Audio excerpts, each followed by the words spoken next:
Oke, bismillahirrahmanirrahim. Assalamualaikum warahmatullahi wabarakatuh. Selamat jumpa di studio Inspirasi Channel. Dan kebetulan pada pagi hari ini kita kedatangan tamu dari Pustaka Unan. Jadi mungkin nanti banyak yang akan kita bincangkan tentang permasalahan Pustaka Unan ini, karena memang Unan itu pustakanya cukup bagus, cukup terkenal sampai ke tingkat pusat. Jadi kebetulan saya undang satu pentolan dari pustaka ini, Pak Andi nih. Pak Andi, assalamualaikum Pak Andi. Ya, ya Pak Andi, sekarang kita mungkin ingin bincang-bincang tentang ekspansi.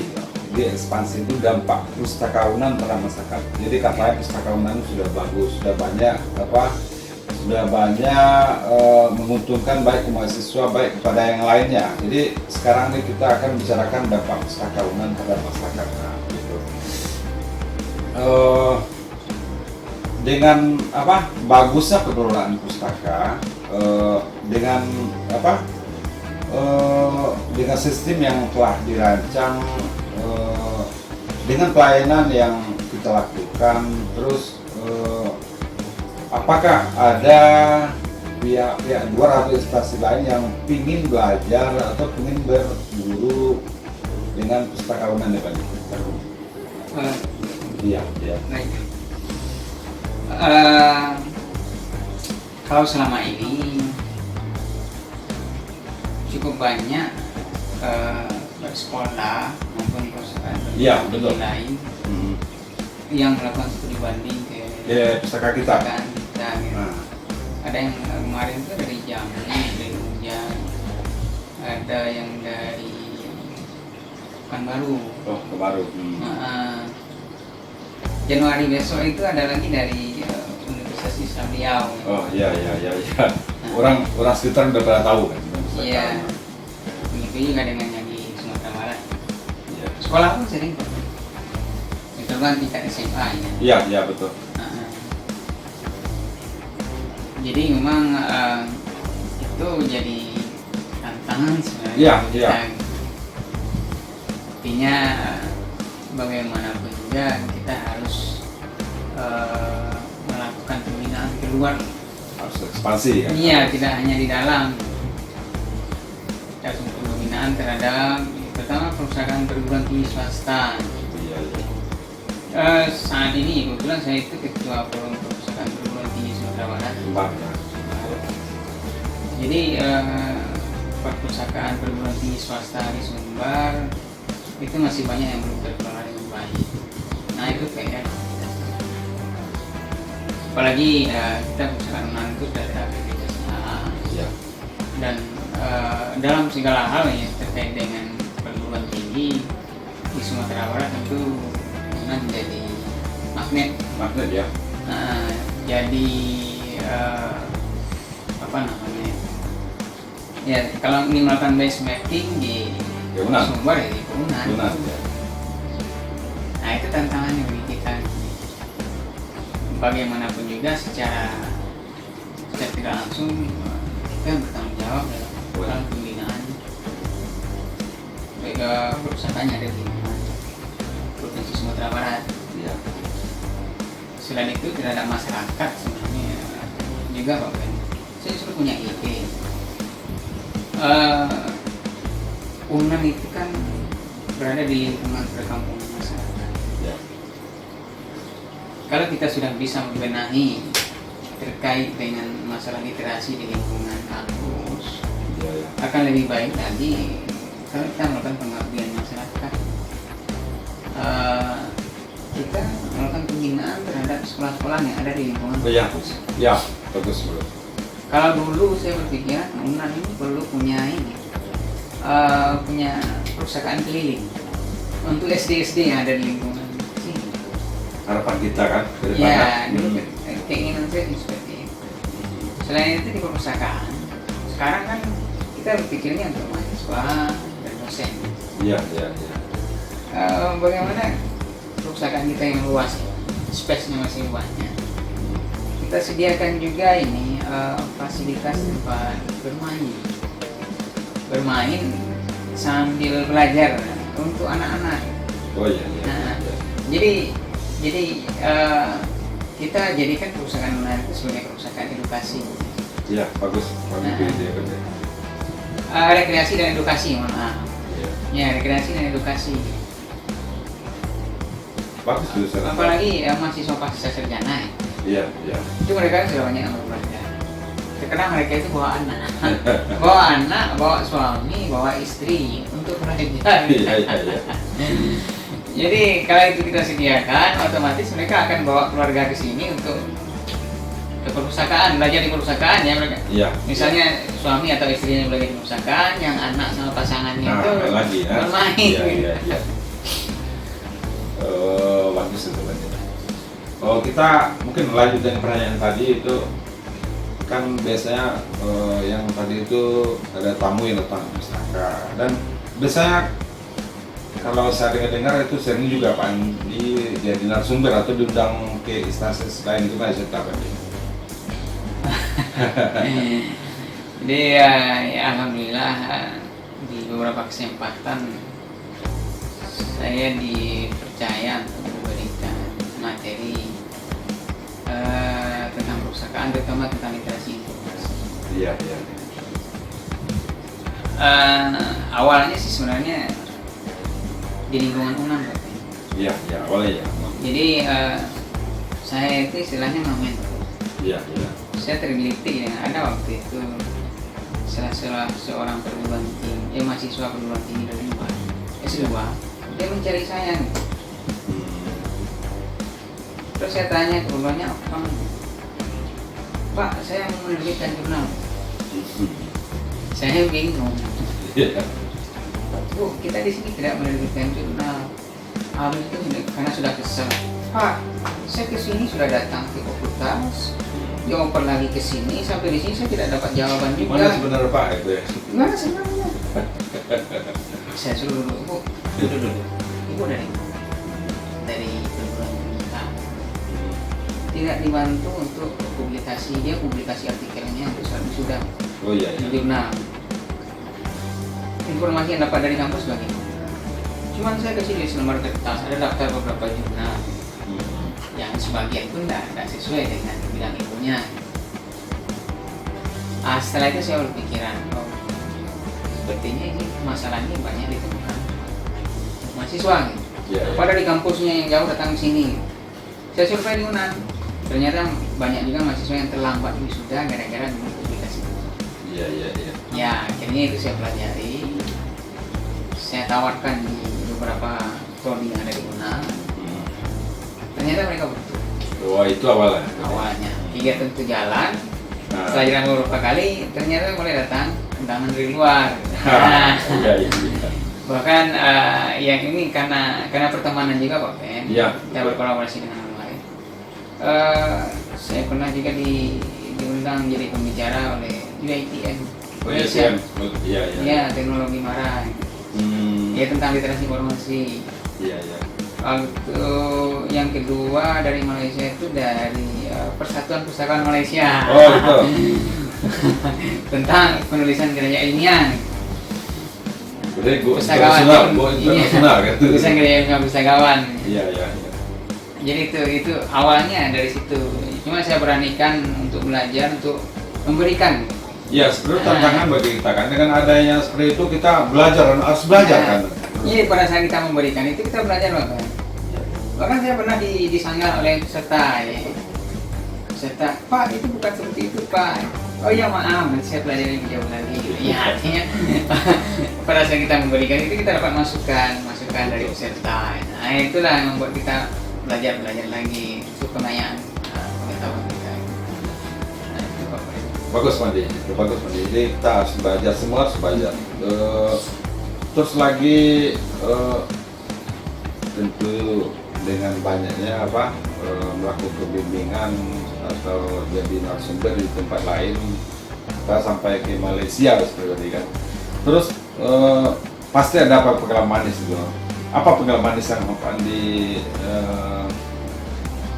rasakan mungkin selama jadi narasumber di tempat Islam ini? Yang pertama jaringan kita bertambah luas. Ya, jelas ya. Jadi saya sudah punya banyak teman wisatawan Malaysia. Di tingkat nasional sendiri ya, alhamdulillah relasi saya banyak. Iya. Ya kalau saya mau ke Jakarta, mau ke Bandung, mau ke Jogja, mau ke Solo, Surabaya, itu sudah ada kawan-kawan yang bisa saya hubungi di situ. Iya. Nah, itu pertama dari situ relasi. Bahkan Bengkulu sendiri ya kawan-kawan di sana, saya hanya sekali ke Bengkulu, tapi kita di sana sudah seperti saudara gitu. Iya.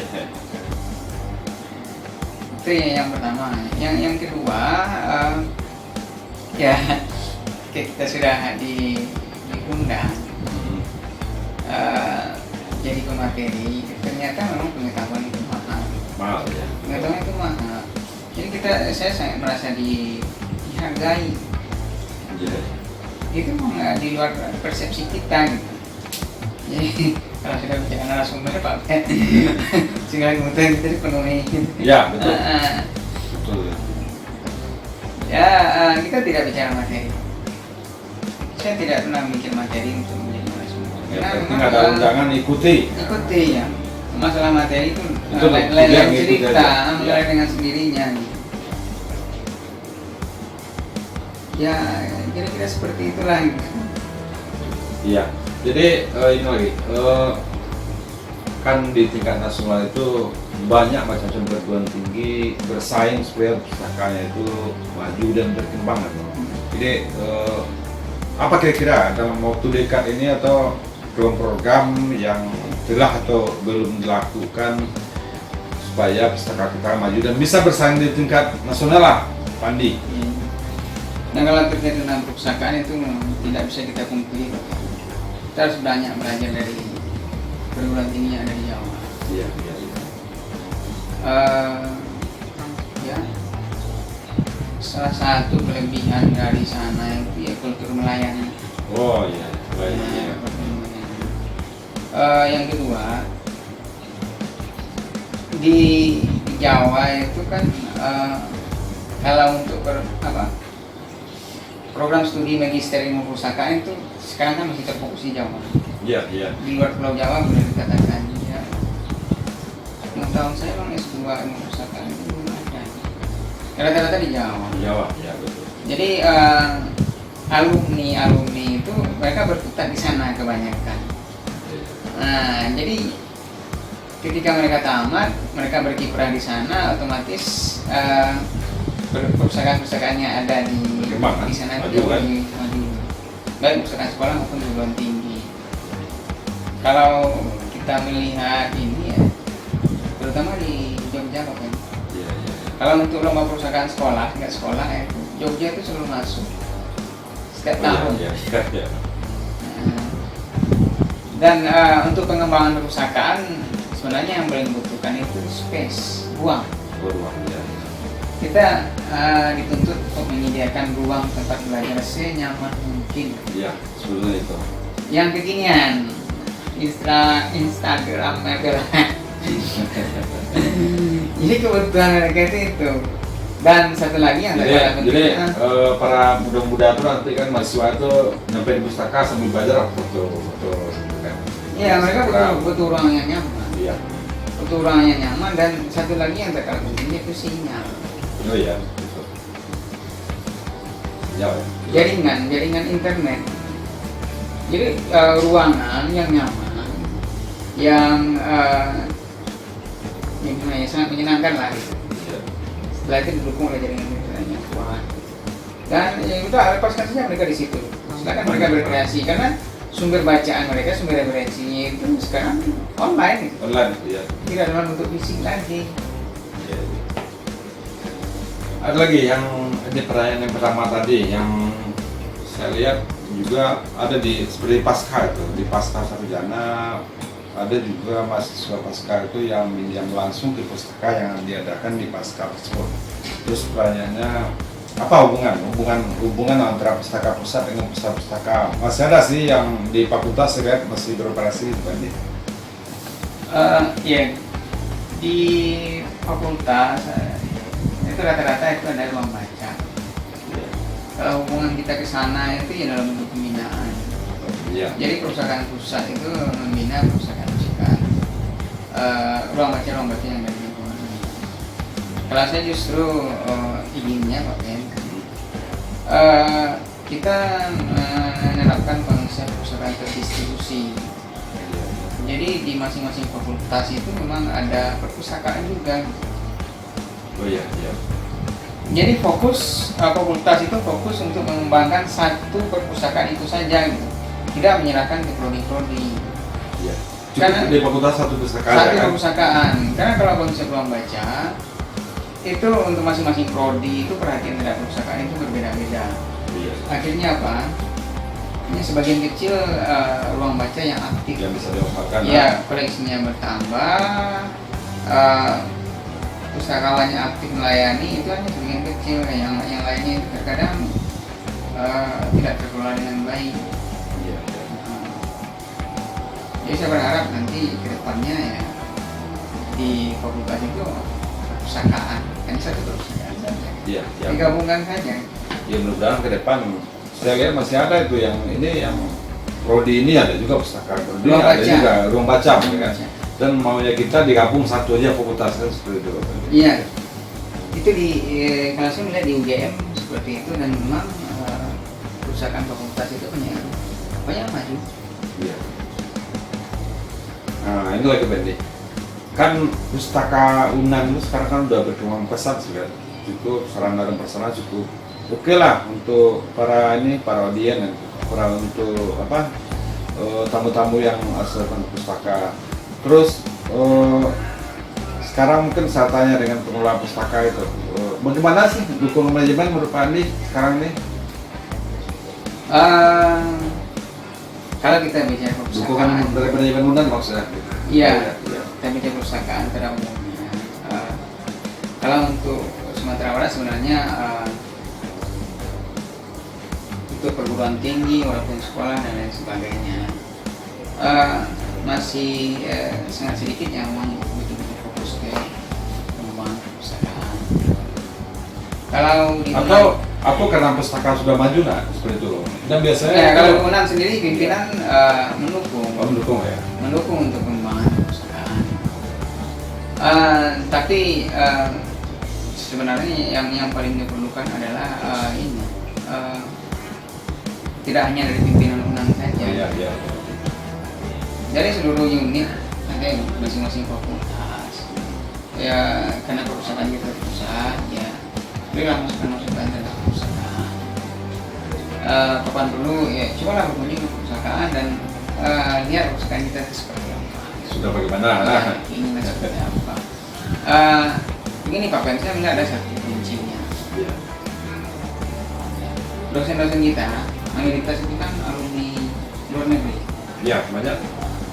Kalau bisa S2, S3 itu biasanya kan udah Iya. suruh keluar ya keluar negeri. Iya, luar negerinya. Saya yakin ketika di kampus mereka yang luar negeri itu Pasti mereka saya juga. mereka sangat tergantung dengan perpustakaan. Iya Pak, iya saya. Iya, perpustakaan luar negeri itu kan sudah jauh lebih maju. Kita ingin